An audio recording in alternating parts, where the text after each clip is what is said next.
Hello and welcome to Comedy in a Nutshell, the podcast where I ask the people in comedy about comedy. At the beginning of each episode, I've got a 30-second bit when there's music playing where I have to introduce the show, and then maybe I'll say something pithy or humorous, but always remembering I only have that very short period of time before the introductory music runs out. I'm the comedy nerd who's seen more than 1,700 different comedians perform live comedy, and you can find out more about my journey in comedy fandom on my website, thecomedynerd.com. Please also take a moment to like, subscribe, rate, review, and share the podcast. Thank you. My guest this episode is an original and compelling storyteller who took his debut to the 2024 Edinburgh Fringe and received a long list nomination for the Jones Bootmakers Edinburgh Comedy Award. It's stand-up comedian Alex Kitson. Let's go all the way back to the beginning then. Was comedy like a big influence on you growing up? It was. I always loved funny stuff. I didn't really realize until I was about 13, like sort of not what comedy was, but like the first time I saw stand up, it was a bit like, oh wait a second, like this is a thing. Like, but I just was drawn to funny thing. Like I loved Harry Hill, and I loved like the Asterix comics and the Beano and all of those sorts of things. Just like that, that's what I liked watching, like kids sitcoms and all of that sort of stuff, like, you know, your Chuckle Brothers and everything. Like that's the stuff I loved. And then you saw, like, you know, Monty Python or like that, those kind of like funny movies. And then I saw the first time I saw stand up on TV, age like 12, I was like, oh, that's amazing. Like that's like the like the purest distillation of like the thing I enjoy watching, and then got completely obsessed. And then basically was a massive impact on everything post then, I think. Yeah. Was there something in particular that inspired you to do comedy for yourself? I think the first person I saw doing stand-up comedy, and that was the moment I was like, oh, 100% I want to do that, is McIntyre, because I'm of the generation. Like, I was, you know, I was watching the story. What happened was that there was a birthday party in my year at school. You know, like that age where you sort of, when you're a kid, like you sort of, when you're really young, like, you have like a birthday party and it's like everyone gets invited. It's like boys and girls, and then it sort of turns into a bit of like, oh yeah, all the boys are going out for a birthday, but then you're like 8 or 9, and then when you get into like sort of 12, 13, it starts to be quite cool to like invite like some girls to parties again. And they'd been like the first one of those, like at my school, and they'd all come in. I hadn't been invited, obviously, and and then they all came in on the Monday, and we're talking about having all sat down and watched Michael McIntyre. And I thought it was like a comedy movie, like Austin Powers or something, and they were all talking about it. And I was like, so me and my mate were like, we got to go and we got to get up on this, whatever this is. And he was like, I think my sister's got the DVD. Like, come around this weekend, we'll watch it. And I watched it. I was like, oh, this is amazing. Loved it. Yeah. And then wanted to do that. And then it was just like straight from there. So it's definitely McIntyre. Yeah. Are you one of those? Because I'm a sort of McIntyre defender. Where's your? Because I know people get. No, I don't. And comedians do. Comedians, you know, some people get really sniffy, and some people, I'm impartial to a fault. You know, I'm very, very much on the fence. I built the fence. Yeah. You know? Yeah. But what I normally do is, if there's something that I find particularly disagreeable, I will say it's not for me. That's as deprecating as I get. Yeah, I think I've heard you shout that at me on stage. I think that. He's very successful, and fair play to him. He does what he does, and people enjoy it, and that's great. There's nothing wrong with that. I know what that means. Yeah. Yeah, you see, significantly obtuse response. Yeah, exactly. Yeah. I don't understand why people will have a go at him. He's an easy target. He's well known, and exactly. Yeah, tall poppy syndrome, isn't it? Like, yeah. But if he's inspiring other comics to do things, well, exactly. Yeah, you know, then he's giving back, isn't he? Yeah, for all that he's done. It's the net. The net gain or whatever of all of the comedians. The explosion since, has it been good? Has it been bad? Who's to say? Yeah. Do you remember your first time you did comedy? I do, but not well because I genuinely have blanked. Like it's not because it was a long time ago. I did it. My first gig. I started properly in 2018, but my first gig was in 2017. Hmm. At like a student gig. I genuinely don't really remember what happened. I remember like the compere saying my name, walking on and walking off. And in between that is legitimately don't really know what happened. Like pure fight or flight, I think. So Right. I can tell you everything about it apart from what I said or or how it felt or anything. Um, all by that, it was 5 minutes allegedly, but I don't know if I even did. I probably did about two and a half, Yeah. and then scurried off. But yeah, it was in Bristol. I was a student at Bristol Uni, Right. and it was I was part of the Bristol Reunions sketch comedy society, and Yeah. and they used to put on stand-up nights. Reunions. Yes, yeah, Yeah. yeah. Well, because I don't know how au fait you are with the culture of student sketch comedy by people who didn't get into Cambridge, but Yeah. there's lots of there's a lot of sort of funky, quirky alt names. So like the boring version is to go for just review and call yourself there's the Yeah. Oxford Review, Durham Review, Yeah. where Bristol were the Bristol Reunions. There's the Birmingham Footnotes. There's the Leeds Tea Yeah. Lights. Yeah. Uh, there's all sorts. And yeah, so I said that very casually. Like, oh yeah, we're obviously the reunions. Like that's like insane. Yeah, that's something you'll be familiar with, reunions. Yeah, Yeah, yeah, perfectly obviously, normal thing yeah, to say. yeah. Call yourself comedy, no? The sketch comedy troupe. Um, but yeah, so I was sort of on the outskirts of that in my first year because I was just sort of too nervous to sort of dare talk to anyone, and they all thought I was insane. And then yeah, went up and did one of their stand-up nights. Yeah. And then we did that. I was like, oh my god, well, I mean, what happened? And then about 6 months later, did to 2018 time, Hmm. did a second gig with them, and then went and did the sort of wider scene in Bristol. Right. Yeah. But it was the room above in Bristol now. Recently, sadly, no longer. Yeah. And then I later ran the club there and things like that. So it was a really like far too nice a room to do your first gig in. But yeah, There's a good comedy scene in Bristol. There's a lot of places. yeah, oh yeah. It's.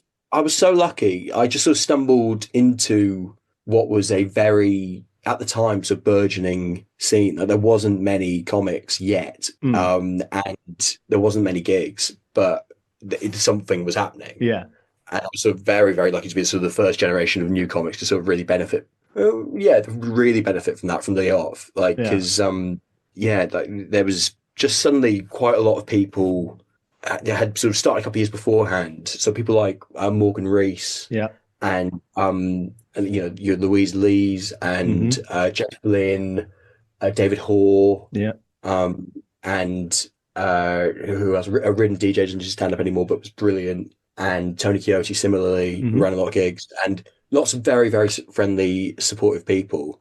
And they were sort of setting up the loveliest open mics Yeah. and a little scene, and we all knew each other. And then people, and then sort of lots of us started at the same time, all of whom were quite. I think that the people who grew up with the idea they wanted to be comedians as they're when they were tiny little kids, like Mm. got to the age in 2018, me, Jesse Nixon, Greg Winfield, Bert Williamson, Yeah. Abby Clark, Danny Johns, Julius Dent, James Donahue, like all these people, like Farouz Azari, all started within like a year of each other. Yeah. And then we all set up gigs, and there was no at the time because there was no competition for audiences or slots, so we all could just gig all the time. Yeah. And then we were sort of as we started to do, and I fully do not credit myself, but like significantly more talented people were spotted. Like, wait a second, something's happening here. And then more senior figures in the scene started to, your Stu Goldsmiths and other people, which suddenly got a bit more involved, and we yeah, just had a really lovely, because there's no, until like literally last week, there wasn't a full-time comedy club in Bristol. Yeah. And so therefore, as opposed to London, where if you're a comedy punter, you've got, the choice is insane. Like you can go to, yeah, if you're considering all ends of the spectrum, you can go watch someone at the O2. Yeah. You can go to, the House of Apollo. You can go to every, like 9 different comedy clubs, 5 trillion different themed nights and different styles and then every open mic night, and bring in Bristol, there'd often be one gig a week. Maybe that's an exaggeration. Maybe the comedy box on a Saturday, but like if you're midweek and looking to see some comedy, there'd be one gig on in the whole city. Yeah. And so therefore, if you're a new, idiot like me, you suddenly were doing open mics to an audience, and we're able to do it quite regularly. And then you've got the whole of the West Country that, had a quite nice little circuit of quite poorly paying gigs that that no one wanted to drive to from other places, and I had a car because I'm from Devon and could stay at my mum's. So suddenly, like me and Jessie Nixon used to go and drive everywhere because like I had a car and she's a woman, so we used to do the open spots. And in between, they needed they all these promoters worked out they couldn't have all male lineups all the time anymore, so but they could get away with not paying them if they're an open spot. So I would drive Jessie effectively and do 5 minutes. Yeah. And yeah, so it was the best play. I got so lucky with when and where I started. And I think it's still an incredible place to. I don't think people are quite caught on yet to the extent to which it's the perfect place to start doing comedy. Like it's lots of lovely gigs, and you get to like develop, and there's audiences, but not. I think in London often the industry. Yeah. But like who cares? But they're a bit more around, and people are much more conscious of it. More importantly, yeah. And so people are very locked into like what their 5 minutes is and the career-y elements of it. In Bristol, it was who's in front of you, and you got to work out like who you were, and it wasn't an awful thing to go and do in the first year. Like it was a nice thing, a nice time. So you had a chance to be appalling. And then work it out. Like all of us, with the exception of, like looking back on it now, with the exception of Jessie, I think we were all probably abysmal. I definitely was. My mate Bert Williamson was also abysmal. He's one of my best mates, and he'd say it himself, I think. So I'm not, but all absolutely, and all thought we were brilliant. But then we had the time, and we didn't have to bring a mate every time to watch us be some of the worst comics in the UK. So like me, I can only speak for me, but by attrition, managed to vaguely sort of not drop the microphone every 5 seconds. So yeah, great. So I started there, and yeah. What you say about going in and thinking that you were great and not remembering the first gig. Did you have did everything that you experienced live up to your expectation? Was it what you thought it was going to be? I think about this all the time, about like what I thought it was going to be like versus what it's actually like. Yeah. And occasionally you just get like the slight hint of, you're like, oh, wait a second, this is what I thought it was going to be, and most of the time it's not. Most of it's the same, because I, having wanted to do stand-up, then absolutely was obsessed with it and read a lot of autobiographies, because I was like, well, that seems to be the way, to find out what happens. And then when podcasts started becoming a thing, like listen to those, and like Stu Goldsmith is so embarrassing because I know him now, and I've never spoken to this in public. I said this to him. He sort of narrated quite a lot of my teenage years. And he interviewed Bo Burnham super early, and I knew about Bo Burnham, so I was listening to the interviews with him and found Stu, and then it's the first time I met him. Genuinely one of the few times I've been starstruck in comedy.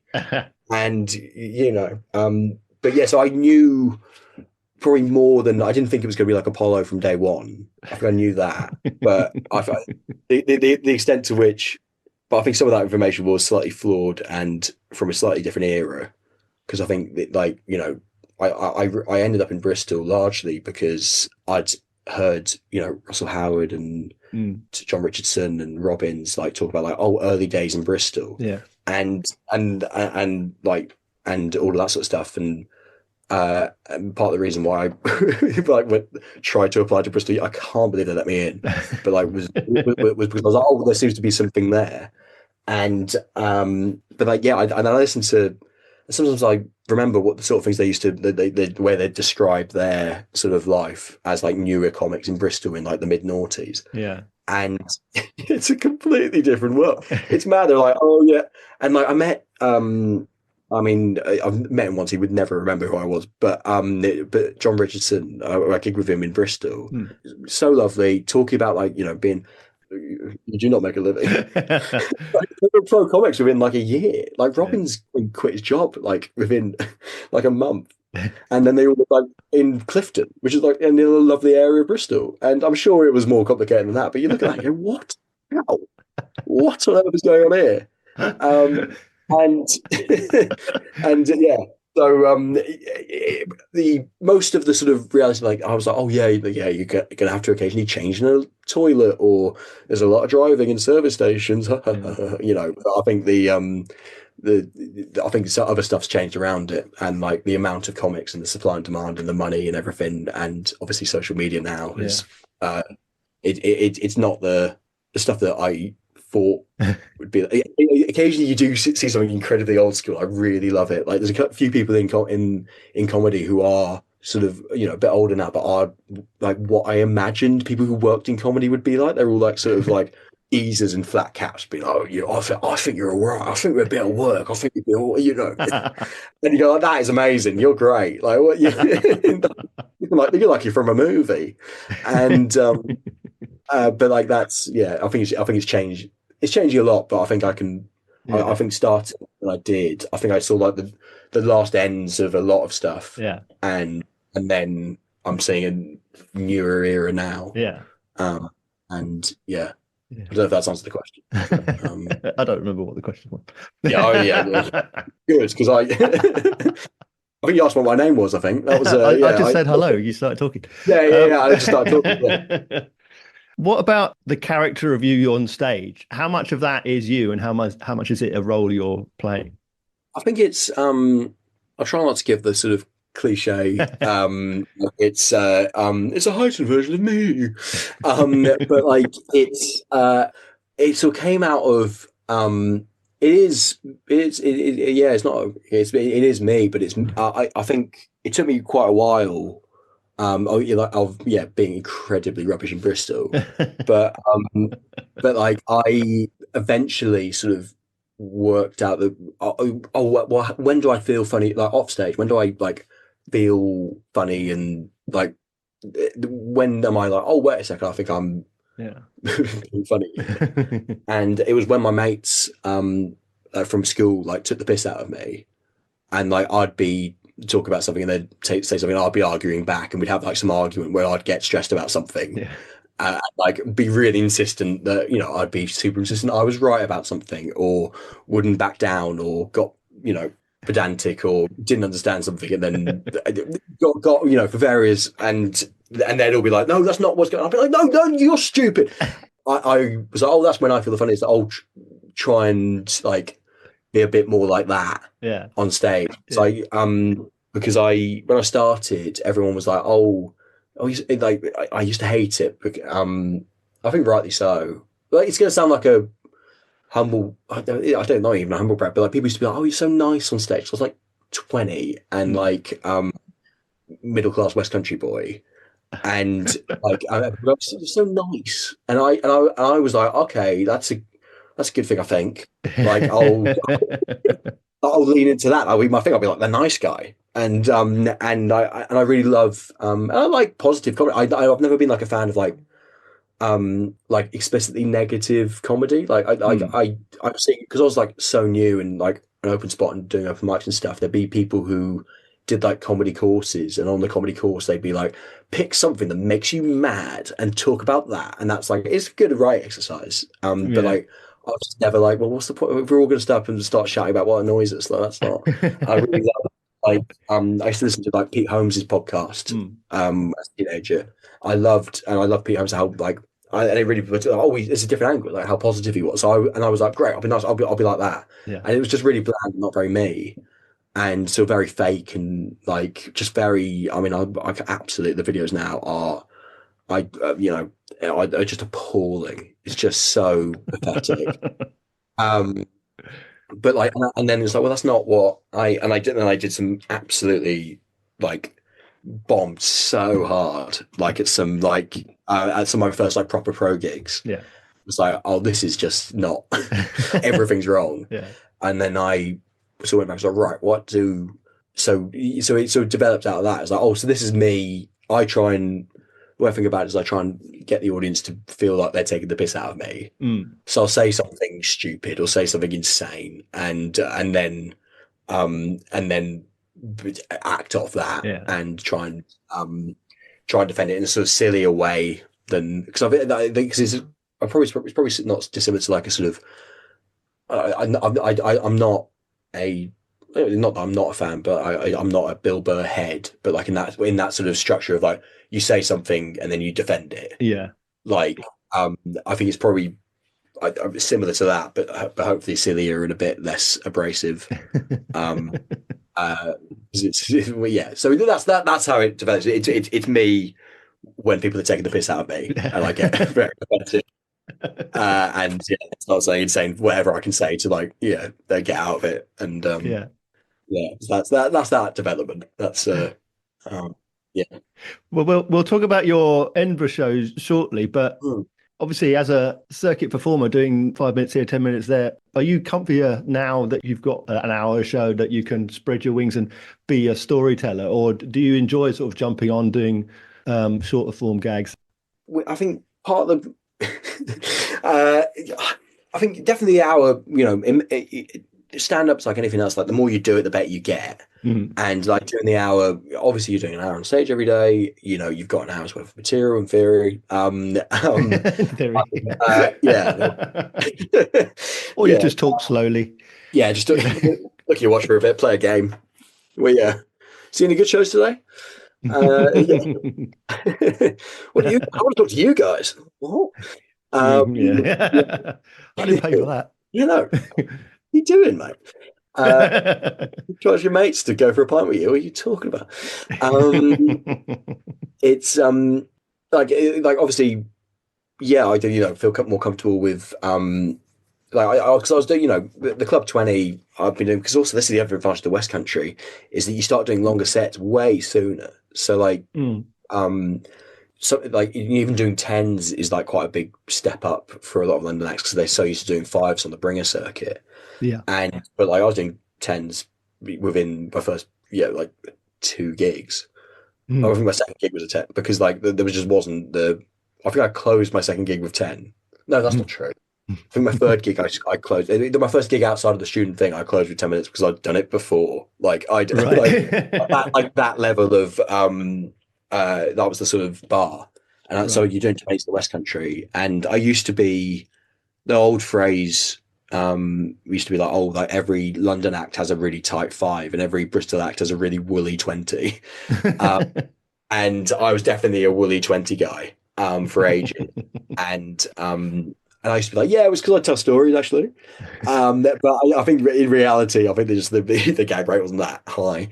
And I always wrote quite short jokes as well. Like none of my jokes are that long really, especially now.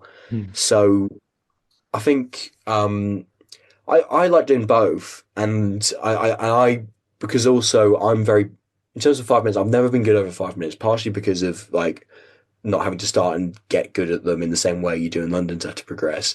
But also I'm so abysmal at starting gigs because I just don't. This is partly what my next show's about, but like I do not look like I know what I'm doing.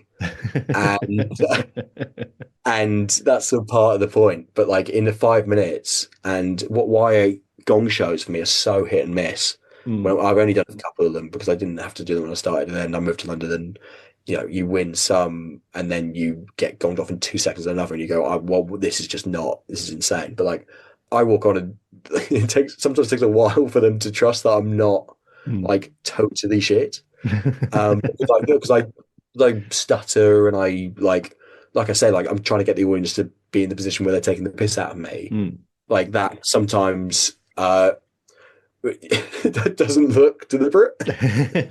Like, um, so 5 minutes I struggle with, but like it's fun jumping on doing like it's all skills which when I started like the whole thing was being able to go and do anything. Like you wanted to be the comedian, you could go and do an hour, Yeah. smash it to 20 in in a cool city alt room, and go to like a farm somewhere and make a bunch of farmers and be like and yeah, smash a five like, and do everything. And I Yeah. still do quite a lot of everything, which isn't. Are you to? Yeah, I think. Do you think it's rarer? Because I think it used to be a thing like that other comedians. And this is me, going back to people who were in Bristol. Like, yeah, we do every gig we could, and we did all sorts. Yeah. And that spirit was there in Bristol. Definitely, like, we used to do this thing called Belly Laughs in January. We'd go and gig in. Like the whole point was places that shouldn't have comedy. So like this is pandemic, but you're doing farms and like restaurants with just people sat at tables Yeah. and random balconies and all, wherever. I did a Peaky Blinders themed bar in Paynton. Like that, like you do everything, and I still try and do that because I think it helps me to not get too into one thing. Yeah. Like if all you do at hours in Edinburgh, you do good Edinburgh hours, but I think you slowly become less suited to doing your 20 on a Saturday night. Yeah. And likewise, if all you do is 20s on a Saturday night, like you probably become less good at Edinburgh shows. And if you only do 5 minutes at gong shows, you can't do and all the other things in between. If you only do, like, I think lots of people who only do hours would struggle at a gong show, which is like not to say that gong shows are good, because they absolutely aren't, and they suck ass, and I hate them, and they're really bad for comedy. But point being, like, I like to think I could do all of it, and most of them I enjoy doing. Like, I love going and doing a 20. I love doing an hour. Love going and doing 10 minutes random somewhere. Yeah. Yeah, it's I try and do all of it, which yeah, I don't know how many people still do because the money's not there, but I try to. Yeah, but you're getting experience, aren't you? Every gig is Exactly, an experience, and the weirder it is, or the further out, it's an audience, Yeah, and an experience that you might not get elsewhere. And yeah, you might exactly. learn And something. it's just different terrains and different like things. Yeah. Or at least an anecdote.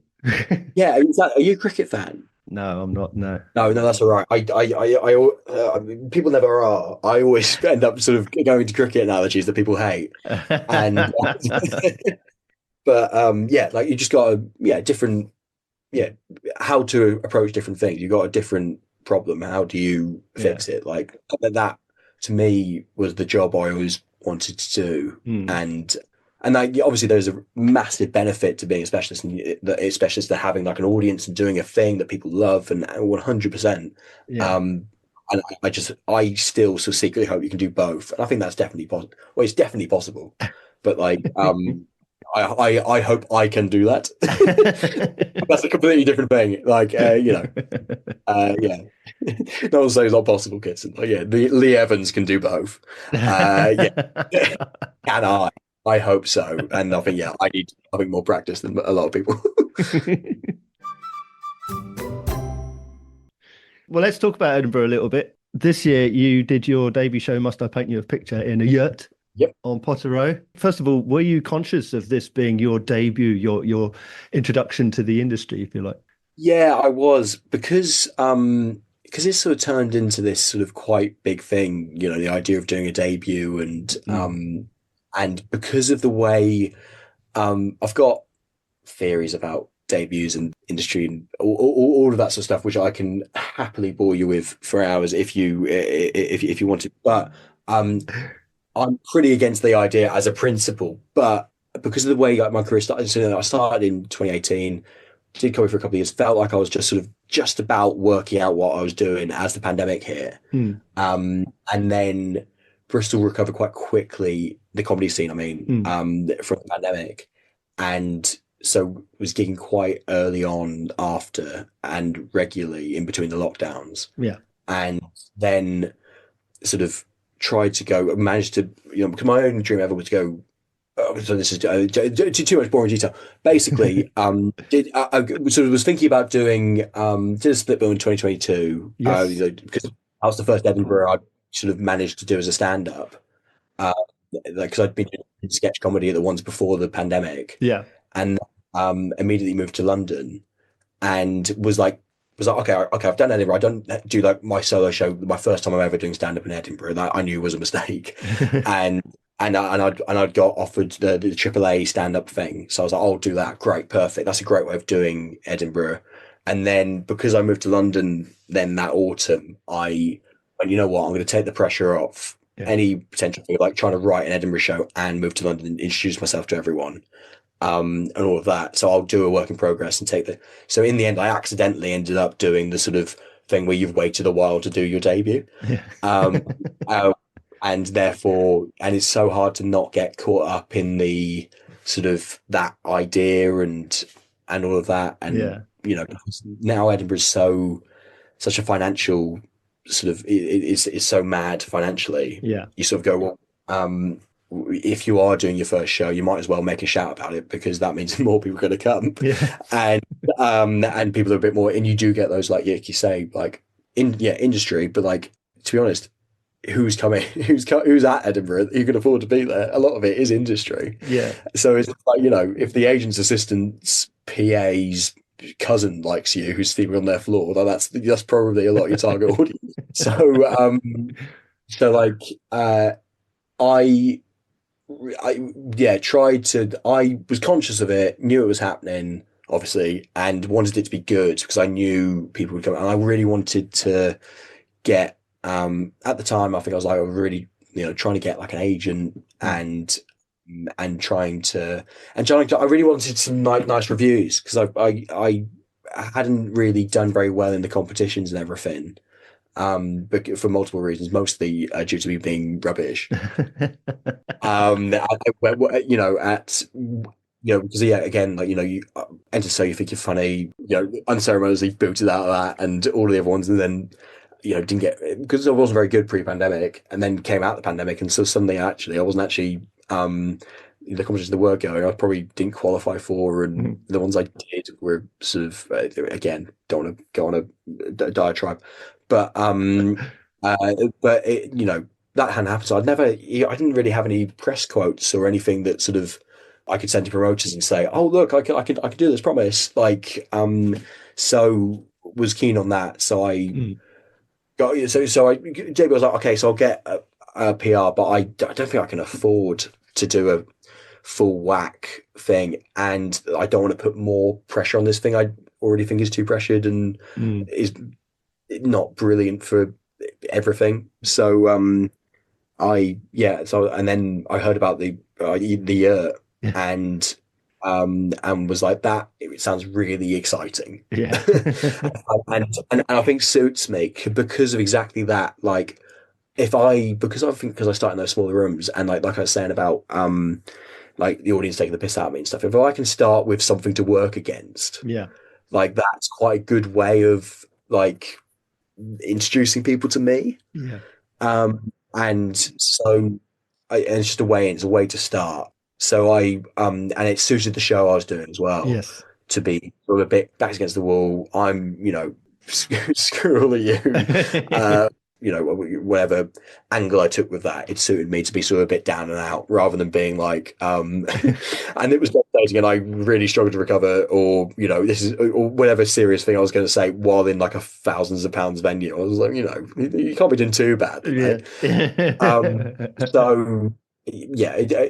I got, and was conscious of it, did the thing, and then but didn't have a production company and an agent. I got PR, but and then was in a year, and thank God, at like 5 to 11 at night, and thank God people vaguely liked the show, well, some of them, and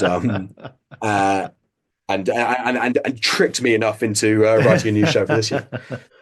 Let's talk about the wider Edinburgh experience because, it's obviously there's the industry aspect of it, but there's the social aspect of it. Every comedian from the world, it seems, converges on the city for a month. You're in competition with all these other comedians and other shows. How was your Edinburgh experience as a whole? I think I love Edinburgh so much, and I've sort of from the moment I went to it. So I went for it first time as like a sketch performer with the uni, and then was like, oh, I want to be here every summer. Like this is like the place I want to be. And I always thought of it as boot camp, like to get better. Mm. And I still think that's the only healthy way to think about Edinburgh because as a performer, like the moment you start thinking about anything else, like you'll just go insane and not go. But like, I'm here to get better. Like I'm here to be a better act and see a bunch of shows that are amazing, meet a load of people who are incredible and inspiring, perform a billion times every day in these different locations, doing different format shows, and you've got to do material about this or go and do a panel show about that, and all of this sort of stuff. It's like a training camp, and I always come back like a much better comic. And I really love the social side because some people really struggle with Edinburgh because they go like, well, there's loads of comedians talk about comedy, and I don't think it's obvious by the probable transcript of this interview. I absolutely do not mind that happening. And I'm not a morning person. I like going to bed late, so and like all of that. So it suits me. And you like the social thing, and you get to meet like new people and catch up with like people you don't run into that often, and become better friends with people in the circuit, people from abroad, like you say. And I absolutely love it. I think it has, as I've progressed, like it's become, as you do more of them and you get, I mean, I barely have, but like you just sort of my perception of myself, rather than the reality, is that I'm actually a little bit more. I think neutral way would be sort of long in the tooth, but I think and especially as you sort of do like, okay, I'm doing my debut, or I'm doing or the year before when I was doing like a work in progress in order to do the debut and trying to get people to come along in order to and you're sort of squaring your, hey, I'm at summer camp for comedians, isn't this all this brilliant? I'm going to drink a billion beers and go and vomit on someone. You're sort of you're squaring that instinct with where to say, what if I vomit on the head of Channel 4? And then also people putting more and more, all very well when you're a student and you're sleeping on the floor and paying, a couple £100 to hang out with your mates and do a show no one cares about, and it's all really fun and you just do whatever. Versus when all your mates aren't also doing that. Some of them have spent their life savings on a show that just got just got panned by some reviewer, or can't get anyone to come in, or the ceiling's falling in. Suddenly the vibes do change a little bit, and you got your own stresses, and sometimes the hangout isn't quite as sort of always as positive as you'd ideally like it to be. And this is me and others. So the last two Edinburghs, I've sort of slowly gone insane, and acted sort of in ways I look back and go, what? Like just because you're tired and stressed and all of that. So I do enjoy it, with the caveat that I sort of a broad, sort of widespread apology to anyone who ran into me at certain points in last year. at last year's Edinburgh. I.e. sort of after my review from Chortle came out to about the 16th. And then the final 4 days, those sort of absolutely abysmal, and then the rest of the time I had an amazing time and loved it, because it's the best. And like, because the only problem those things go wrong when you go like, when you forget that it's boot camp, and you forget that it's silly, and you forget that it's comedy, and no one's forced to be there, and that the world does not revolve around you. which is really hard. And that's the other thing. Like, people have a good time when everyone's being nice and considering other people. But the problem is when the community is all people who then go off and talk about themselves for an hour to an audience of potentially happy people. Like the self-centeredness sort of seeps in, and it can become a bit of an issue. But slowly. Yeah, 2023, I was worse than that. I was sort of more conscious of it this year. And then, so hopefully, dip of like, oh, wait a second. Okay, let's balance out all of the things. Yeah. And like, it's all the things but like, it's just hard to remind yourself. You're like, I'm like, oh yeah, Neil Patrick Harris is over there. Like, he's not going to put you in a sitcom somehow because you looked really cool drinking your like Diet Coke. Like, It's not how anything works, you stupid. Just have a chat with your mate and have a nice time. Yeah.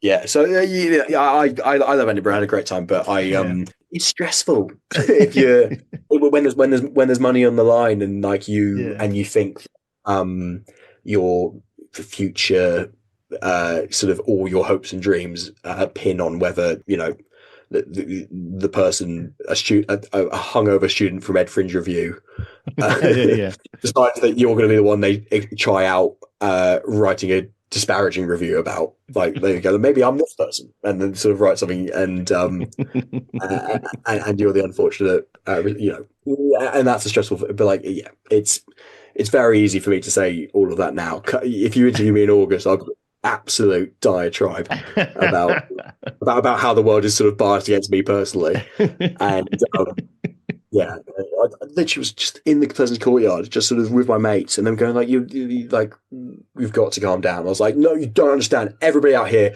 wants to do me over." Yeah, and being 100% sincere, and it drives you crazy, but it's the best place in the world. It's much more fun to go as a punter, I think, and if you've got £1 billion. Well, I don't have £1 billion, but no. I had a lot of fun, and I really enjoyed the show. So there you go. Oh, chill. That's very, very kind. Did you come early or later?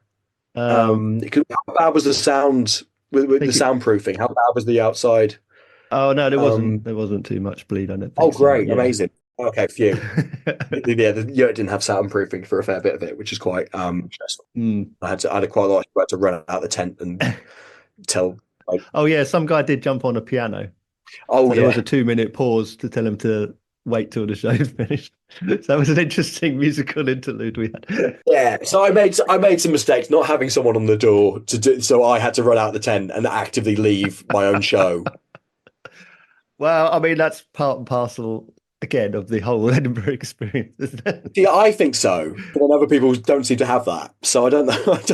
Yeah, exactly. Well, Michael McIntyre never ran out of the O2 to tell someone to stop playing the piano. He doesn't have that story. Yeah, he put on the DVD extras. So then, next hopefully this year I'm going to get someone to help me out with that. Yeah. Well, let's talk about the show then. Must I Paint You a Picture is the title of the show. And people are going to be able to buy this. It's out on Bandcamp to be downloaded. Yes, yeah. It's they can buy it now. It's currently, well, you pay whatever you want for it. I sort of cut it to it was initially £3, and I cut it to £0.01 for like Bandcamp Friday, and then like half the proceeds go to charity anyway, because I'm not touring the show and didn't want to do it anymore.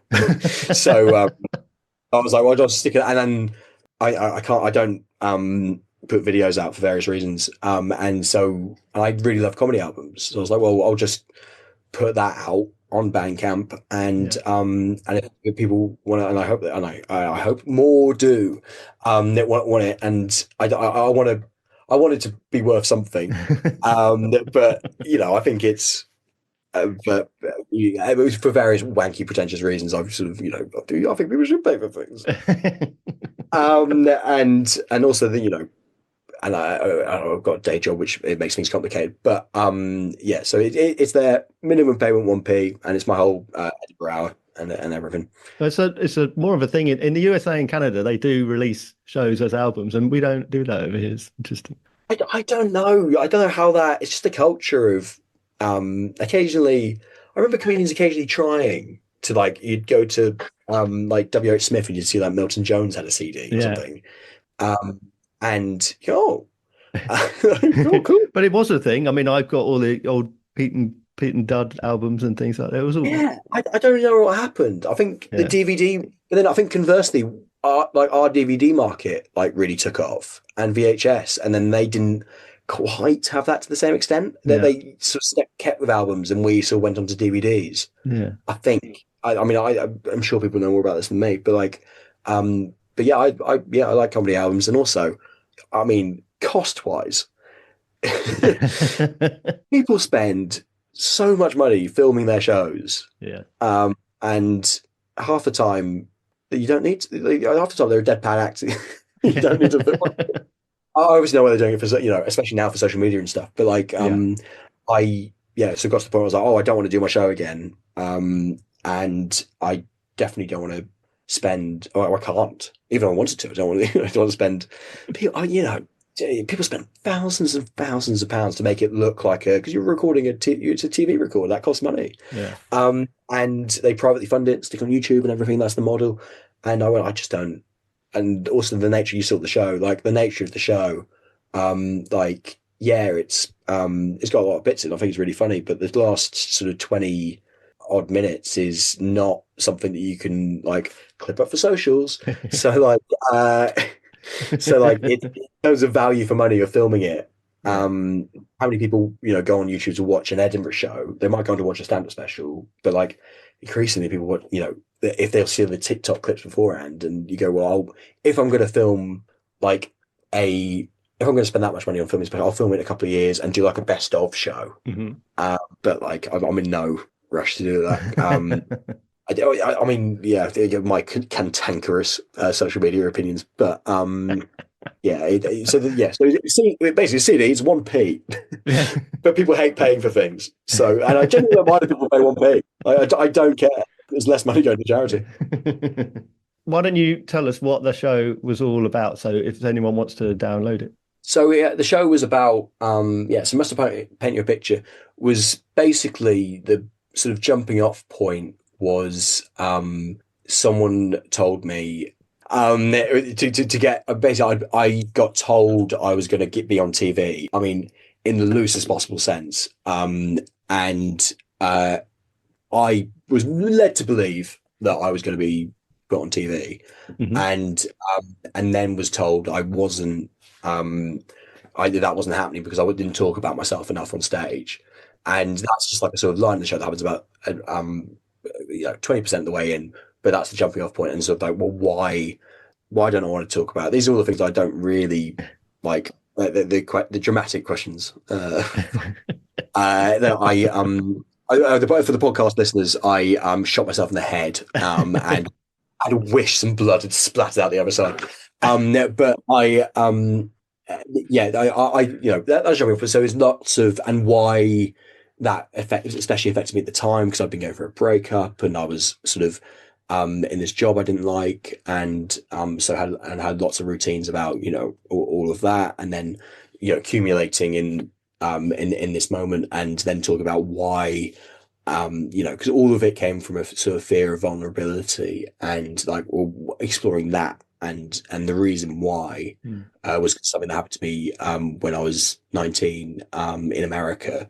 And because of the disappointment of that, and because I felt so sort of vulnerable and exposed, and so I tell that story about why it happened, and then and then hopefully, I hope this came across to you, because I don't think it did to anybody else. Sort of redress that in terms of but I was really hoping to make a point about marketing trauma and how you've got to redress your attitude to things and try and make things funny and your mindset is you can control how you respond to things, not how and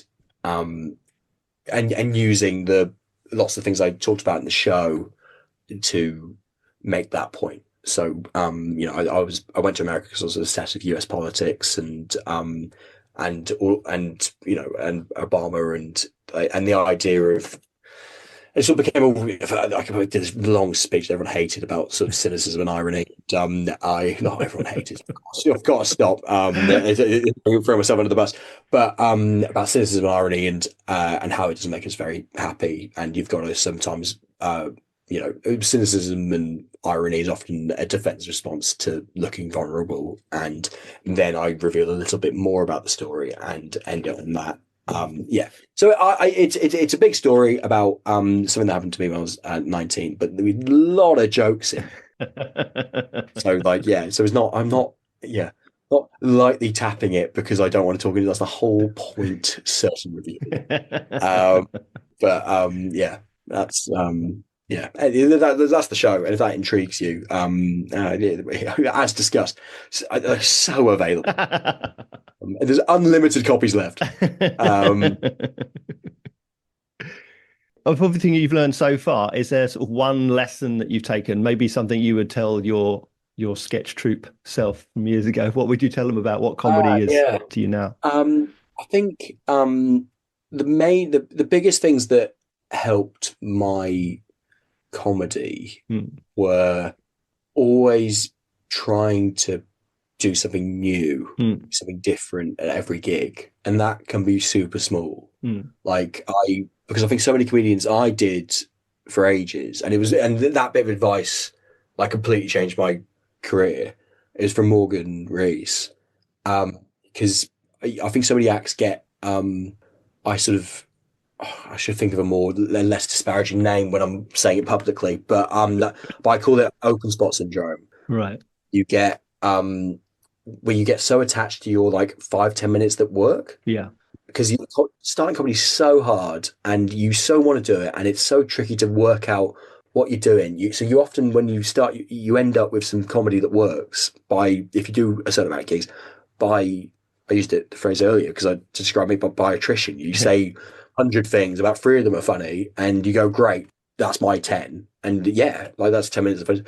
But and then you got to write some more to do a 20, or actually you realize that the fourth bit doesn't go with any of the previous bits, and you have a girlfriend in one, you don't have the other, and you hate the world in one and you like the world in the other, you're silly in another thing, and you're Bill Burr here and you're Chelsea Peretti there, there's and you realize you got to write some more, but you are so scared of being rubbish again, because it feels like all the stuff you've done is for nothing, and you are at open mic, the same gig still, you're doing the 10 maybe, and there's people doing the 5s that you were doing a few months ago or years ago or whatever, and you don't go and bomb because that they go, oh well, he's rubbish, he's been going for ages and he's bombing, I'm doing all right in my 5 minutes that you were smashing previous. So you get stuck in this 10 minutes that works, and I was definitely like that. I had this the woolliest 20 in the war, these jokes that barely worked, but it didn't get food off, and we just do those again and again and again, being like, I'm getting a type 5, I'm pretty just being very mediocre. And Morgan Rees, he used to run Oppo in Bristol, and I asked to do Oppo. I'd done it before, and he went, I'll book you if you do something else. And then I heard, and he said, try and do something different. That can be a gesture, a word change, a routine. That can be I'm going to stand this act out a little bit more. I'm going to do, try a new bit, open something up, do a different order, whatever that may be. And then that makes you get better, and then you go, oh, and that just changed everything. So I was like, oh, because I'd stopped getting nervous. I'd stopped because I'd so comfortable with what I was doing. And that gives back a little bit of urgency. That's my one that I'd say to university sketch comedy me is just do something different, you arsehole. You haven't figured it out, you prick. And also, and have a system for notes and things like that, because it saves you time, and means that you just don't waste time being like, oh, I've got oh my god, what am I gonna write comedy about? Because you have your system. Do you still watch comedy? Is it still an entertainment to you, or do you do you have this comedian's mindset? I was both, right? Like I love comedy, still watch comedy. Like I think it's probably I guess I probably watch a little bit less than I used to, but like that's only because I'm out doing it as opposed to like watching it as much. And I think there's very few now where I'm like, I think that I probably watch a little bit less for entertainment now, but like, and but actually, it's actually I definitely my attitude towards it because like I'll watch a lot of the specials that come out when someone releases a special, Netflix or YouTube or whatever. I'll probably, if I don't dislike the comic, because I'm a fan, I want to listen to their new thing, and then but then you've also got the back in back in your head thing of being like, well, how do they what how do they do it? What are they doing? What are they saying? And you've got a sort of slight professional interest in it. Because when especially someone in America, and also because people are doing such interesting things with comedy specials now, like Acasters, like Heckler's Welcome. Like I saw that twice in work in progress stage, and like loved it, and then like watched the special, and you're like, oh, they've done something really interesting here with it. So I probably spend more time looking at the cameras. I've seen the show, so I was like, oh, what? That's such interesting, like creative choices they made. That like, you watch with a slightly different hat on, but I still watch those and listen to plenty, and like it's still my go-to entertainment wise. I'm just a massive fan at the end of the day. Like I just love it. So it's you have that aspect to you, especially with someone you know. And it's someone you love. I remember, when David Tell's Netflix special came out, or I think a billion comedians when we went to go see John Mulaney when he came and did London, and there's Edinburgh shows that I rush to every year, and I love going to the Soho Theatre and seeing like the shows, so I still watch loads. But engage with the thing that you're doing. I think like it's I think it'd be insane if like a musician or like never listen to any other music. I think you sort of go, what? Like I don't know enough about music, but it just feels mad to not engage with the thing that you do. It like stand up, especially because it's all about how do you know what's hack? Like, that's part of it. It's just been like, oh, I've seen 5 different people do a joke about insert thing. I'm not going to start naming things, but like, I shouldn't, having been, but like, I've seen 5 different people have this same angle on insert generic topic, and it's the same angle, and like none of them have they've just had the same thing because that's the thing everyone thinks, and like it is funny, it is good, but I want to do something else, and it's good. I've seen that, so I don't do exactly the same thing and think I'm coming up with something new. So what do you think then so far have been your best and worst moments in comedy? Doesn't have to be a gig, but your experience. What are your best moments? It doesn't have to be a gig. You might not have. That might not be the case for you. Most people say it was some kind of gig. For you, I'll start with gigs and then try and think about something slightly more interesting. But like, there's so many worst gigs that just. The one that made me throw out all my material and change my persona completely and change. I went and bombed so hard at Barnstable Comedy Club. Just absolute silence, like pure silence for 10 minutes. That was abysmal. Lot of competitions. I like trying to move to London and like getting gonged off a gong show, like when I was like a professional comic, but like stuttered my first word because I've got a very minor stutter, and that's how I start. And then like some prick in a like gilet just sticks his card up and then you're done. I've wasted my evening. Loads of bad gigs, had a lot of those. Often with long drives, the ones where you die and then you got to drive home for like hours and hours and hours. They're really bad. I had to drive. I did Barnstable and Blackpool within the space of about a month, and it was a competition where I sort of scraped through. It was a semi-final. I'd scraped through the Southampton heat, and there's only 4 heats. So all the rest of them were in the north, and so I drove up and picked up Horatio Gould and Sachin Kumar Endran, who I hadn't met at that point. You know, they were new to me. They'd been going they knew each other, and they were sort of based around Birmingham at the time. Yeah, and they were all very super lovely. You know, really, really great. And then 9 comics got through out of 12 from this mad semi-final. Because that was the design of the competition. There was only 1 semi, and I was obviously one of the 3. Everyone bombed apart from like 1 guy, but I bombed the hardest, so I was the one who, either out of all of the people they hated me the most. So like I didn't get through. I had to drive 4 hours, and bless them, like such they're really lovely guys. Like Horatio and Sachin trying to pretend that I wasn't a complete no hope loser, so I didn't drive the car off the motorway. That was pretty So then high points, and then I've been very lucky. I've done some lovely stuff. Like Edinburgh was a genuine highlighting people liking the show, and being on the joke lists, and the high points of Edinburgh this year were amazing.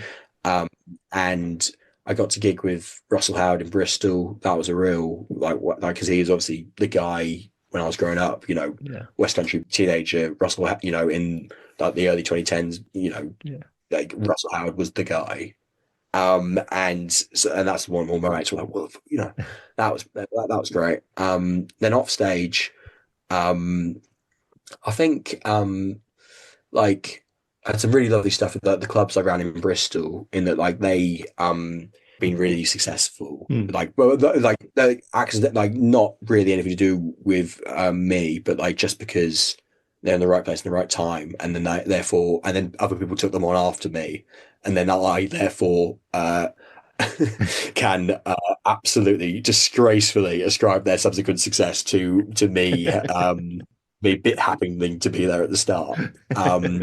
But I take a lot of pride in the fact that I like List Next Act, which is the gig I started in Bristol as a student, still going. It was just like an open mic every Sunday night in Kingsdown. So that's now been going like close to 7 years. And because I started like a couple of months in, and then White Bear Comedy Club, which was the gig I ran at the Room Above with Harry Ulmar, like that. The progression of that, and that won a Chortle Award after I stopped running it. But Steve Wade, I reckon, and then has now just become Harry. It's absolutely Harry's club, but I like that's really lovely to see that grow. Yeah. And he's now set up this comedy club in Bristol, which I went and did last weekend. It was amazing. And then Low Life's off stage, dating another comedian, getting your heart broken. She's much more successful than I am. That would probably be the I had an absolute. You probably cut this one out. I had we'll see. There's a promoter in London. I'll keep it vague. There's a promoter in London who I gave a venue to. I didn't want to run gigs anymore when I moved to London. A place got in touch with me specifically to run a gig. I said no. I'll let's see. Who else what wants it. Put the feelers out. Someone who runs a very successful comedy promotions business got in touch with me, who does not book me, and said, "Hey, I'm interested." And they were definitely the right person for it. I was like, "Great, I'll put you in touch." It's now their like flagship gig. My ex is headlining it on Valentine's Day, and you can sort of go, well, that's quite on the nose, actually. So it's fun. I've been very lucky. I've had a good time. I'm so worried about coming across as bitter. Am I a prick? No, not at all. Oh, tell me. You got to tell me that's rules. Well, you're laughing as you're saying it, so it must be. No, that's obvious on a pod. For the benefit of the listening audience, Alex is now weeping and tearing his hair up. Yeah, if there's anything I've said that I've disagreed with or sound like an arsehole, I've actually held up a sign saying only joking. Alex, how can our audience find out about you and where they can come and see you performing? Yeah, so I am on Instagram, which is probably the best place now, isn't it? Like, I'm on Blue Sky as well, which I so quite like, but I don't know whether that's going to last and whether actual normal real people are on. I quite like it, but and yeah, but yeah, I'm on Blue Sky and Instagram.